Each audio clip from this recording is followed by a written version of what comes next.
Bienvenue dans cette nouvelle analyse. Aujourd'hui, on va se poser une question qui paraît simple, mais qui est fondamentale.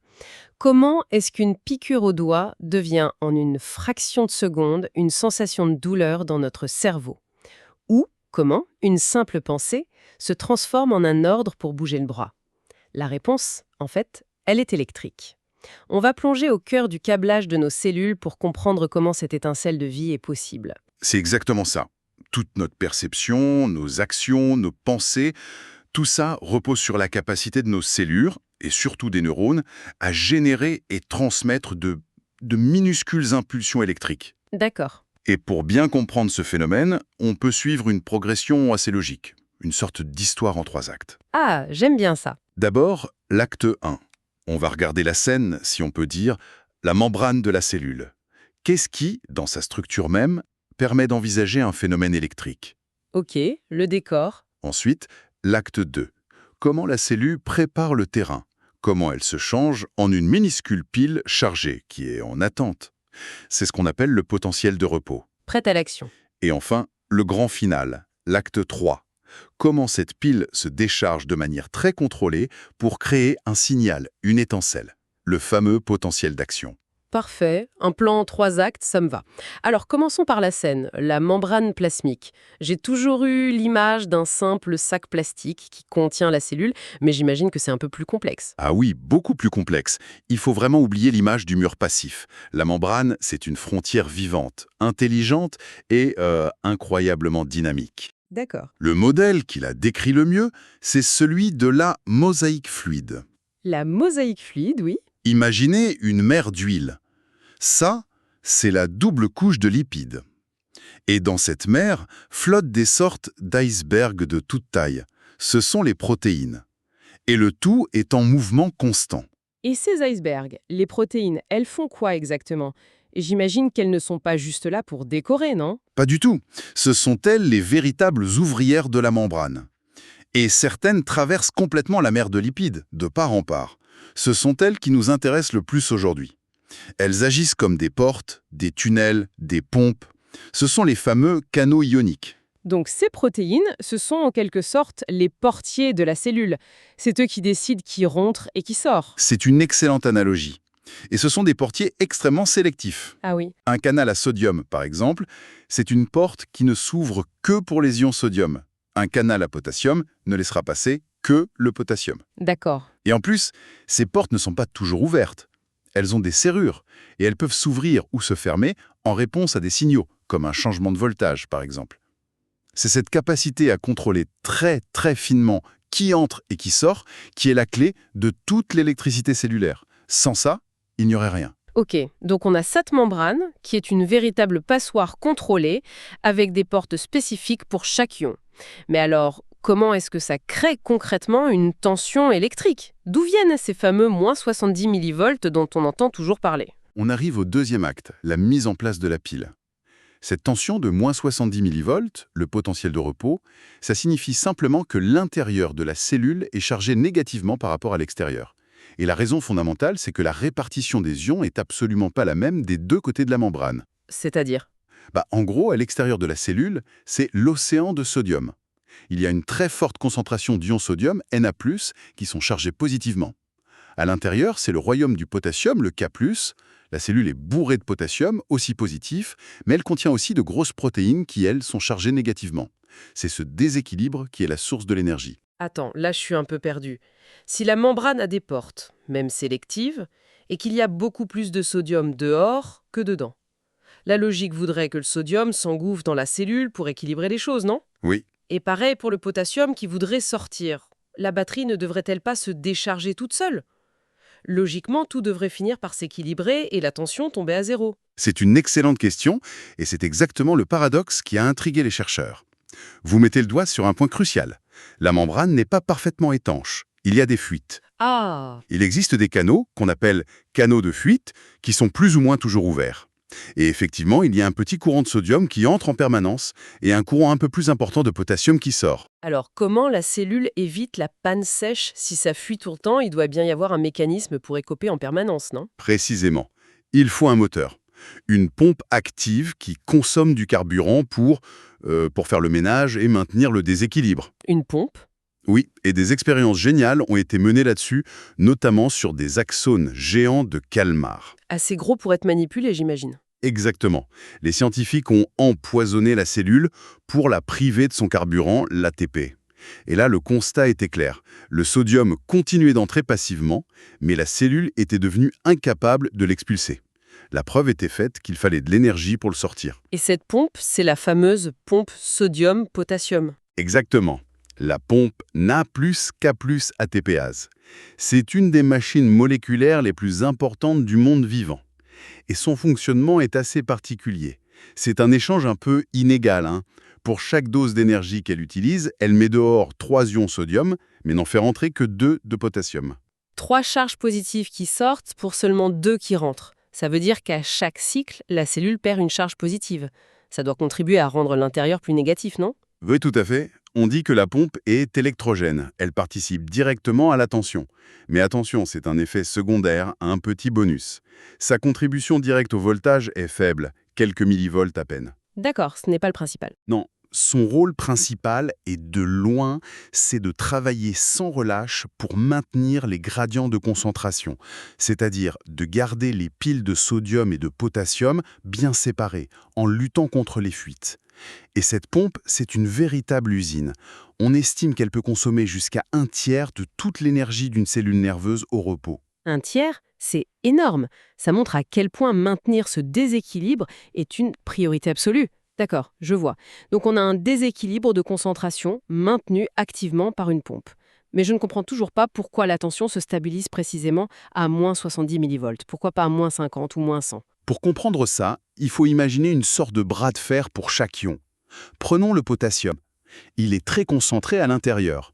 Donc, une force chimique, son gradient de concentration, le pousse violemment à sortir de la cellule. Logique. Mais, à mesure qu'il sort, il emporte des charges positives avec lui, ce qui rend l'intérieur de plus en plus négatif.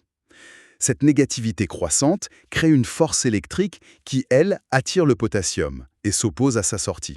D'accord, donc la force chimique le pousse dehors et la force électrique le tire dedans. Un équilibre. Exactement. Et il existe un voltage très précis où ces deux forces s'équilibrent parfaitement.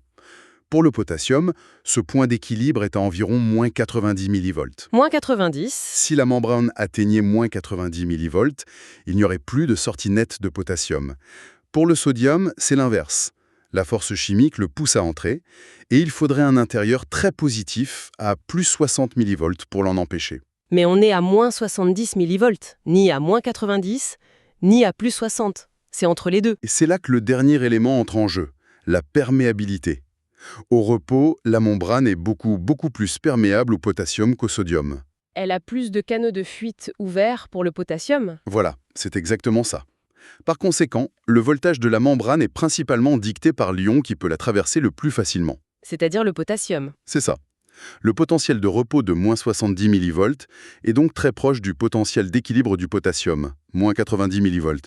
Il est juste tiré un tout petit peu vers le haut par la petite fuite constante de sodium qui entre et rend l'intérieur un peu moins négatif. C'est limpide. Donc, si je résume l'acte 2, la pompe crée les stocks d'ions et la fuite majoritaire de potassium fixe la tension à une valeur très négative. La pile est chargée, prête à l'emploi. On peut passer à l'action. On peut passer à l'action. Acte 3. Le potentiel d'action. C'est l'influx nerveux, le signal. Concrètement, c'est une inversion brutale et très brève de la polarité de la membrane.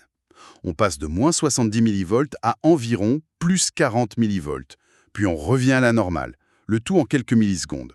Et ce pic de voltage se propage le long du neurone. Exactement. Et ce signal a des règles du jeu très strictes. Ah oui, lesquelles? La première, c'est la notion de seuil. Un petit stimulus qui dépolarise la membrane de quelques millivolts ne produira rien. Il faut absolument atteindre une valeur critique, un point de non-retour, qui est d'environ moins 55 millivolts. En dessous de ce seuil, rien ne se passe.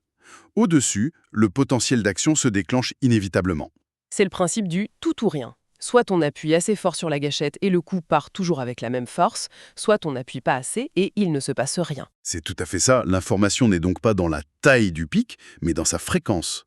Dans le nombre de pics par seconde. Voilà. Et la troisième règle, qui est fondamentale, c'est la période réfractaire. Juste après avoir tiré un potentiel d'action, la membrane devient inexcitable pendant un court instant. Elle ne peut pas en générer un autre immédiatement. C'est un mécanisme de sécurité. Un mécanisme de sécurité, pourquoi donc? On peut l'imaginer comme une chasse d'eau. Une fois qu'on l'a tirée, on ne peut pas la retirer immédiatement. Il faut un petit temps de recharge. Pour le neurone, c'est ce qui garantit que le signal avance toujours dans la même direction, le long de l'axone, et ne peut jamais faire marche arrière. Ça impose un sens à l'information. D'accord, c'est très clair.